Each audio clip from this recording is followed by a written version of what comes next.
Saludo para todos. A mí me correspondió exponer las estrategias de investigación, investigación documental y análisis de discurso. Mi nombre es Sebastián Cristancho. Entonces, empezar con la estrategia de investigación de análisis de discurso.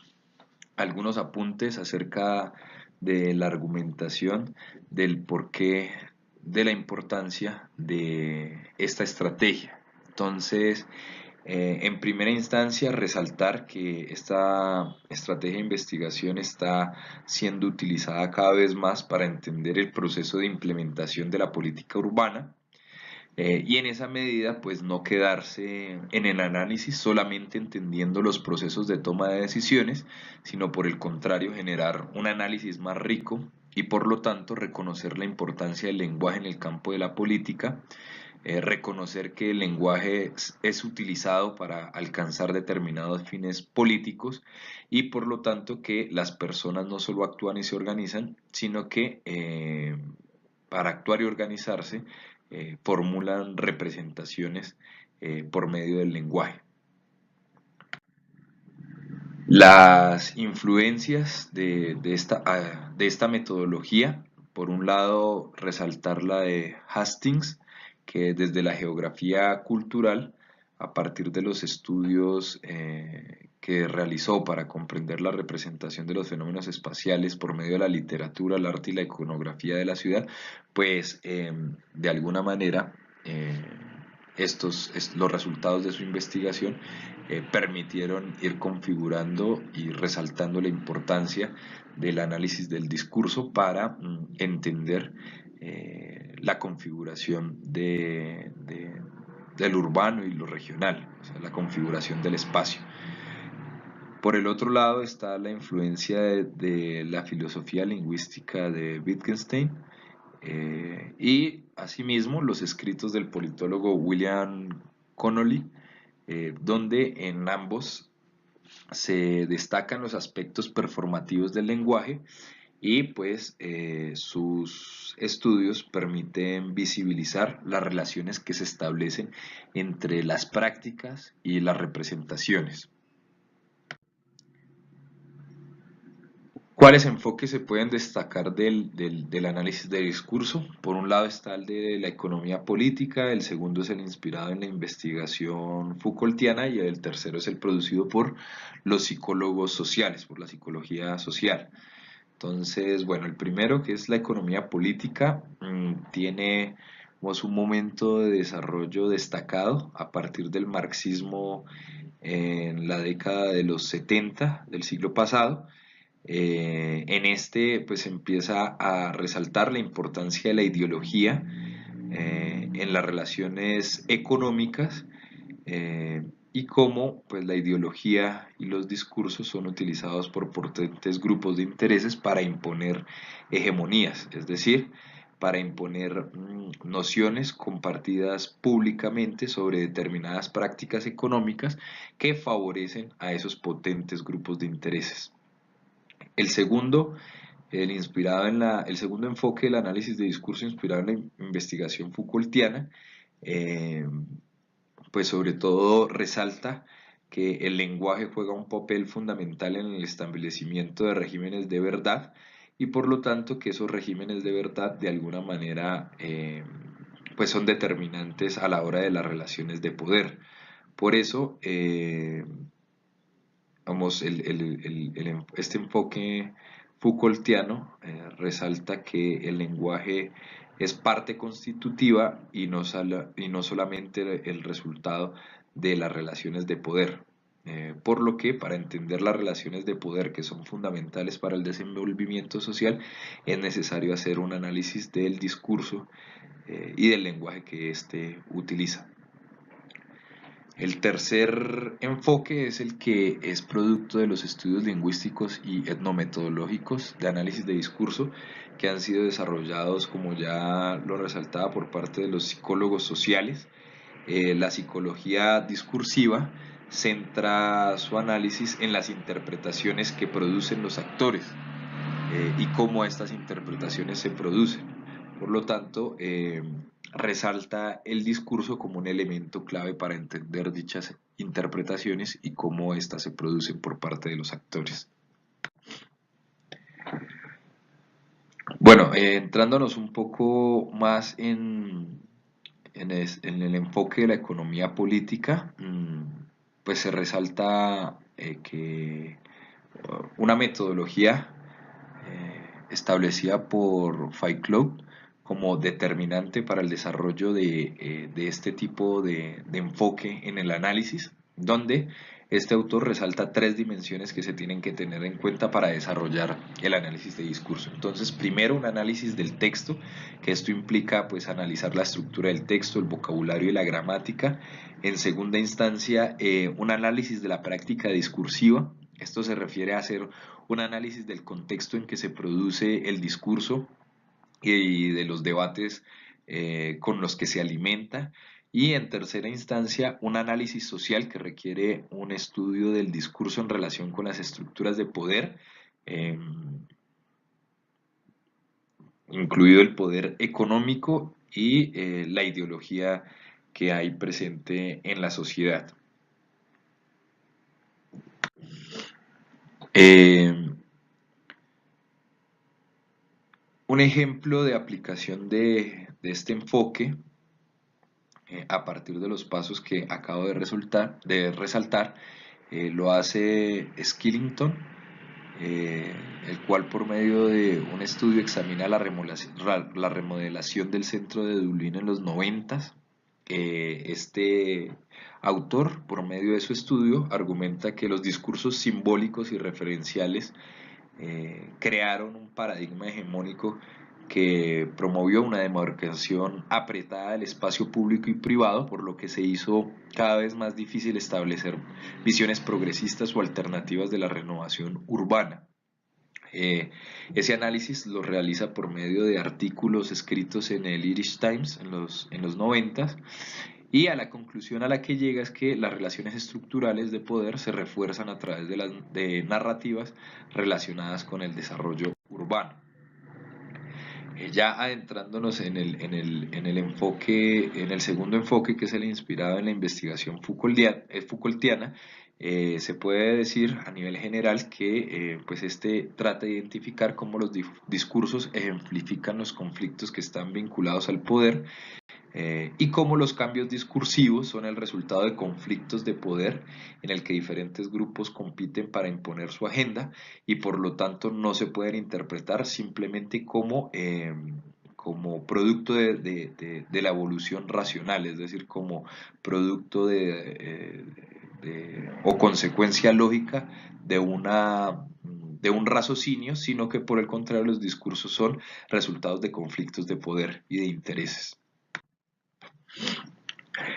Un ejemplo de aplicación de este enfoque es el estudio realizado por Stenson y Watt en los 90, donde ellos intentan, o mejor, analizan la recuperación económica de los gobiernos locales producida por los responsables políticos en el Reino Unido a finales de los 90, y a la conclusión que llegan es lo que demuestran por medio de su estudio, que estos responsables políticos de la regeneración económica en gobiernos locales, que eran inclinados hacia las políticas neoliberales, incorporando el lenguaje del discurso socialdemócrata, permitieron conseguir mayor legitimidad con el público en general hacia las políticas que ellos implementaron, repito, de corte neoliberal. Así las cosas, entonces se puede ir concluyendo que el enfoque Foucaultiano es más adecuado para el análisis histórico y para aquellos investigadores que quieren poder evidenciar cómo se constituyen las relaciones de poder en una determinada sociedad por medio de los discursos, y el enfoque de la economía política sirve más para los investigadores que están interesados en encontrar la relación entre los materiales, los discursos que se analizan y los factores económicos, y cómo esa relación permite ver que los discursos políticos pues en últimas sintetizan esa relación entre lenguaje y poder, lógicamente no lenguaje y poder en abstracto, sino sobre todo el poder relacionado a los factores económicos y a los grupos de interés dominante en esos factores económicos. Las críticas que se han hecho a esta metodología. Bueno, la primera que quiero mencionar es que esta muchas veces realiza generalizaciones por medio del análisis que se consideran suficientes, mejor, que se considera suficiente su base empírica de análisis de discurso, pero realmente se demanda de una mayor comprobación empírica y por lo tanto pues se cuestiona su suficiencia, es decir, se producen generalizaciones donde uno puede decir, ¿será que un discurso se alcanza para dar tales conclusiones? Entonces, pues lo que se demanda es que haya una ampliación de la comprobación empírica y que el análisis de discurso no se considere como suficiente.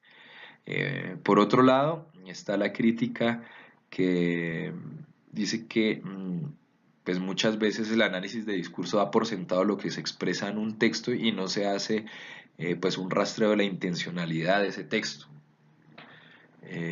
Por ejemplo, o en un documento de un gobierno que quiera crear determinada opinión pública, pero en el fondo pues esté realizando otra cosa. Si no se hace un análisis de la intencionalidad del texto y por el contrario se da por sentado lo que expresa explícitamente, pues se puede llegar a conclusiones que no son reales. Entonces, bueno, eso es otra crítica que se le hace a la estrategia de análisis de discurso.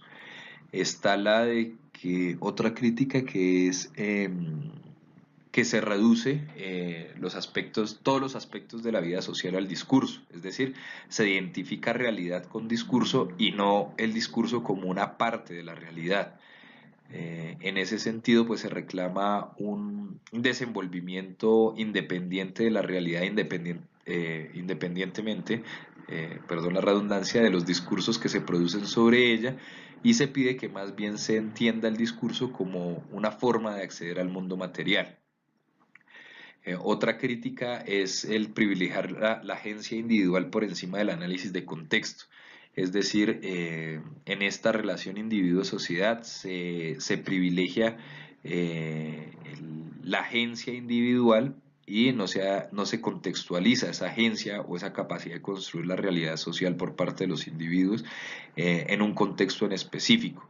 Lo que se dice es que quedarse simplemente en la agencia individual es un reduccionismo del análisis y por lo tanto se tiene que colocar en diálogo la agencia individual vista por medio del discurso con el contexto en general que también pues digamos le da asiento a esa agencia individual de creación de la realidad social y al discurso determinado que se está analizando. Otra crítica es que muchas veces las fuentes o los discursos que se analizan se escogen selectivamente para, digamos, darle comprobación empírica de alguna forma amañada a ciertos argumentos académicos, ignorando datos contrarios, datos o discursos contrarios, o seleccionando fuentes que realmente no son representativas para llevar a las conclusiones que se realizan por medio de determinada investigación.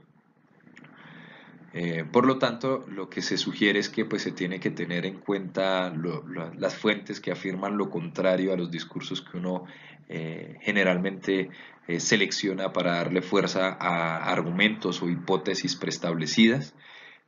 Y pues al mismo tiempo que esas fuentes que uno selecciona sean representativas para que digamos la investigación que se haga tenga peso y por lo tanto sea rigurosa. También otra crítica que se le hace al análisis de discurso es que pueden existir tantas interpretaciones de un mismo discurso como el número de investigadores que analicen el discurso. Es decir que, digamos, no, como se queda en la subjetividad y no se busca otras fuentes de contraste, pues muchas veces se cuestiona realmente la capacidad objetiva que tiene el análisis de discurso para llegar a una conclusión. Esos son como los cuestionamientos que se le han dado a esta metodología, se le han hecho a esta metodología. Bueno, entonces ya pasamos a la investigación documental. Lo primero, afirmar que la investigación documental es un método científico que se refiere al análisis de documentos que contienen información sobre determinado fenómeno que se ha elegido como objeto de estudio. Por lo tanto, se puede tomar como las técnicas utilizadas para categorizar, investigar, interpretar e identificar las limitaciones de las fuentes físicas, más comúnmente documentos escritos, ya sean estos producidos por parte del sector privado o público. Esta metodología generalmente está asociada a la historiografía, de hecho se considera monopolio de los historiadores. Los científicos sociales generalmente la utilizan como un método de investigación subsidiario para complementar la información y las conclusiones a las que se llega por medio de otros métodos como las encuestas sociales y las entrevistas a profundidad o mejor otras técnicas, pero rara vez se utiliza la investigación documental como método principal o rector de una investigación. Eh, digamos, se subvalora la capacidad que tiene la investigación documental para ser método rector o principal del desarrollo de una investigación. Se ve más, más allá de la historiografía, se ha visto más como un método, una metodología complementaria. Entonces, en primera instancia, aclarar cuáles son las fuentes documentales. Entonces, bueno, un documento es aquel que se produce por escrito por individuos y grupos en determinado contexto y tiempo específico. Estos documentos nos dicen indirectamente sobre el mundo social de las personas que los crean. Un documento tiene la característica que su existencia es independiente, es decir, existe más allá del escritor que lo realiza y más allá del contexto en que se produce. Por lo tanto, pues el investigador debe siempre que elige los documentos para realizar un análisis, estar plenamente consciente de los orígenes, el propósito y la audiencia original de los documentos. Existen dos tipos de documentos. Por un lado están los documentos primarios y por otro lado están los documentos secundarios. Los primarios hacen referencia a los producidos por los testigos oculares, es decir, por las personas que experimentaron directamente un evento o un comportamiento en particular que es objeto de estudio. Los secundarios son producidos por personas que no estaban directamente presentes en la escena, pero que recibieron relatos de testigos oculares para la producción de sus documentos. Por lo tanto, se puede concluir que los documentos son signos visibles de lo que ocurrió en algún momento anterior. Tipos de documentos. Siguiendo con esto, pues se afirma que los documentos pueden ser públicos, privados o documentos personales. Los públicos son publicaciones del gobierno, tales como actos del Parlamento, las declaraciones de política, informes del censo, boletines estadísticos, informes de comisiones de investigación ministerial o informes anuales departamentales, consultorías, etc. Los privados a menudo proceden de organizaciones de la sociedad civil, tales como las empresas del sector privado, los sindicatos y organizaciones no gubernamentales. Incluyen relatorías de reuniones, resoluciones de mesa, anuncios, facturas, registros de personal, manuales de formación, memos interdepartamentales y otros informes anuales, etc. Y los personales, que incluyen libros de contabilidad del hogar, álbumes de fotos, libretas de direcciones, registros médicos, notas, diarios, cartas personales, etc. Es decir, como se puede observar, hay una multiplicidad de documentos que se pueden incluir para hacer una investigación documental. Los precursores. Bueno, hay que afirmar que la investigación documental no es una cuestión nueva, sino que ha sido o fue más bien utilizada ampliamente por teóricos sociales clásicos como Carlos Marx y Emilio Durkheim. Un ejemplo concreto de aplicación de esta investigación en los clásicos es la producción de una de las obras centrales de Carlos Marx, que es El Capital, donde él hizo un amplio uso de fuentes documentales. En específico, pues se puede resaltar la utilización de fuentes realizadas por funcionarios por funcionarios a manera de informe para el gobierno de Inglaterra, tales como inspectores de fábricas, lo que le permitió analizar la situación de la clase obrera en las ciudades y economía modernas. También analizó disposiciones normativas, tales como las regulaciones de las fábricas, leyes laborales, entre otras, y analizó periódicos y revistas como The Times, entre otros. ¿Cómo se realiza el análisis de los datos? Bueno, en todo caso, se debe advertir que el manejo de los datos debe presentarse científicamente, y para ello pues colaboran tres criterios para el control de calidad para el manejo de fuentes documentales. La primera es que eh, el primer criterio es el de autenticidad. Se refiere a que la evidencia o el documento escogido debe ser genuino y producto de una fuente confiable. Eh, digamos, esto se relaciona un poco con lo que resaltaba en el análisis de discurso, que eh, pues un documento puede falsificarse, y un investigador, si no hace digamos, una genealogía del documento rigurosa, pues puede dar como cierto algo que viene en un documento falso.